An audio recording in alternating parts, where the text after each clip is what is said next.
일명 조두순 사건 기억하시죠? 2008년이었습니다. 당시 57세 남성이 고작 8살이던 여아를 처참하게 성폭행한 사건입니다. 근데 그 당시 더욱 사회적 공분을 샀던 건 재판부가 조두순이 술에 취해서 심신미약에 빠졌었다는 이유로 검찰이 구형한 무기징역보다 훨씬 낮은 징역 12년을 구형했다는 사실 때문이었습니다. 이후에 조두순은 복역을 했고요. 2020년 12월이면 출소를 한답니다. 예, 벌써 세월이 이렇게 흘렀네요. 때문에 더 늦기 전에 이 사건을 재심해야 되는 거 아니냐 이런 여론이 일고 있습니다. 청와대 게시판에는 조두순의 재심을 요구하는 청원글이 올라왔고 제가 어젯밤까지 확인을 했는데 한 20만 명 넘게 지금 서명을 한 상태입니다. 하지만요. 현행법상 재심은 어렵습니다. 그렇다면 어떻게 해야 될까요? 조두순 사건의 피해자 가명이죠. 나영이 아버지는 이 상황을 어떻게 보고 있을까요? 아이가 사고 나고 한 2년 뒤에 저한테 그런 얘기를 해요. 앞으로 10년 있으면은 나쁜 아저씨가 이 세상에 나올 텐데 그때 내가 유명해지면은 나를 찾아내기 쉬우니까 나 공부 안 하겠다. 이렇게 충격을 받았었어요. 그래서 이제 용감하게 살자. 공부 열심히 하면 더 똑똑한 사람이 되면은 무서울 게 뭐 있겠느냐. 그렇죠. 아이로서는 두렵지 않겠습니까? 물론이죠. 예, 2013년 나영이 아버지와의 인터뷰였습니다. 사실은 2009년에 말이죠. 이규남 법무부 장관이 영구 격리를 시키겠다. 이런 구두 약속을 한 적이 있습니다, 여러분. 근데 그건 그야말로 빌공짜 공약이 된 겁니까? 네, 피해자 아버님도 정부에서 약속한 게 전부 다 립서비스였다. 또 심지어는 법으로 어떻게 할 수 없는 거라면 우리 딸의 안전을 위해서라도 내가 먼저 조두순을 찾아가서 공격이라도 하고 싶은 심정이다. 그런 말씀까지. 네, 아주 솔직한 심경이네요. 맞습니다. 사실 법에는 일사부재리 원칙이라는 게 있죠. 동일한 행위에 근거해서 동일한 범죄에 대해서는 2번 유죄 판결을 하지 않는다는 겁니다. 따라서 당시 사회적으로는 참 납득하기 어려운 판결이었지만 이 재심을 한다는 건 법적으로는 불가능합니다. 그렇다면 다른 대안이라도 마련해야 하지 않겠느냐 이렇게 나선 분이 있습니다. 더불어민주당 표창원 의원 연결을 해보죠. 표 의원님 나와 계세요. 네, 안녕하세요. 술을 마셔서 제정신이 아니었다. 심신미약이 인정되면서 징역 12년. 어떻게 이런 끔찍한 사건에 징역 12년밖에 안 나왔던 거죠? 형법 제10조가 좀 지나치게 피고인에게 유리하게 적용된. 그런데 문제는 그걸 주치 만취 상태라서 사리분별을 하기 어려웠다라는 것을 예. 범죄를 저지른 피고인의 주장만으로 받아들인다는 것, 그건 아니거든요. 그 당시에 범행 직후에 잡아서 음주 측정을 하거나 이런 건 아닌 거죠. 기록이 없는 아니죠. 거죠. 아니었죠. 그다음에 범행의 방법을 보면 사리분별 못하고 정신없이 행해진 범죄라고 볼 수 없거든요. 어떤 면을 보면서 그런 생각을 하셨어요? 등굣길에 잠복하고 기다리고 있다가 예.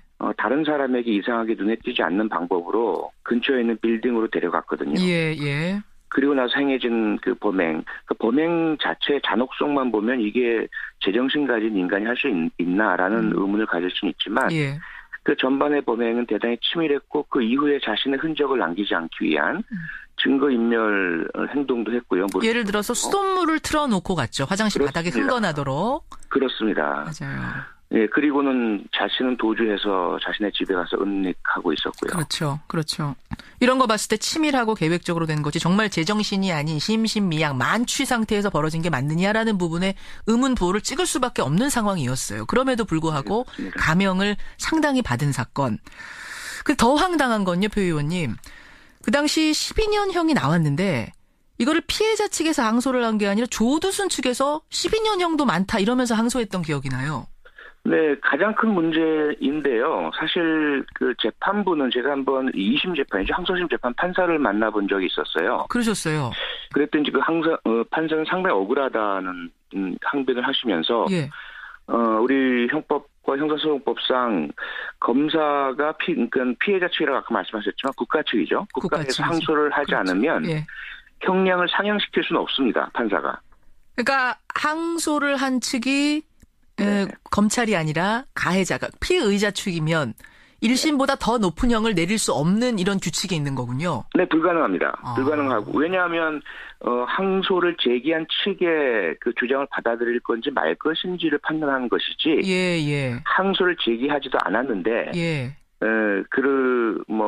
국가 측이건, 예. 그 피고인 측이건, 그쪽의 사정을 봐줘서, 그 뜻이 맞다고 심리를 해주는 것이 아니거든요. 항소심 그렇군요. 특성상. 그런데 더 문제는 뭐냐면 사실 1심 재판 때만 해도 이 예. 사건이 알려지질 않았습니다. 여론에. 네. 그래서 사실 조두순이라는 사람이 대단히 좀 뭐랄까요. 영악한 사람이거든요. 그래요. 그 재판정에 나왔을 때는 범행 때와 전혀 다른 모습이었어요. 염색도 하고 안경도 끼고 그래서 피해 어린이가 못 알아볼 정도였거든요. 그러면서 이제 판사에게는 읍소를 하면서 내가 원래 이런 사람이 아닌데 정말 미쳤었나 봅니다. 술에 취해서 전혀 기억도 안 나는데 무조건 잘못했습니다.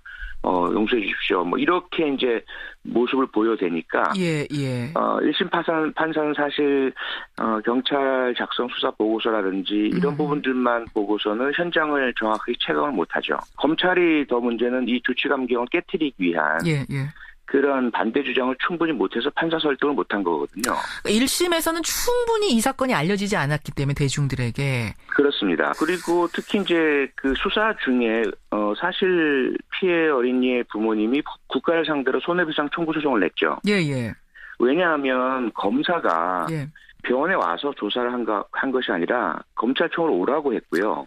그것도 가서 바로 한 번에 조사가 끝난 것이 아니에요. 처음 조사를 했는데 예. 녹음 장치에 문제가 있었다라고 하면서 다시 하도록 했고. 맞아요. 기억납니다. 예, 여러 차례 했습니다. 예. 그렇게 하고 나서 이제 항소심에서는 사건이 알려지면서 범행의 실상이 더 적나라하게 드러나고 예. 이건 도저히 있을 수 없는 주치감경을 받아들여서 안 된다는 여론이 확산됐는데 예. 이미 검찰이 항소를 하지 않은 상태라서 2심 재판부는 도저히 어떻게 할 수 없는 상황이었던 겁니다. 항소를 늦게 나중에 다시 하면 안 돼요? 그런 건 방법이 없습니까?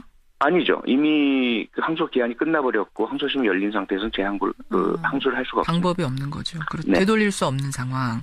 그러면 표 의원님, 이 3년밖에 안 남았고 피해자가 이렇게 떨고 있고 어떤 대안이 가능할까요? 유일한 대안은 보안 처분입니다. 보안 처분이 뭐죠?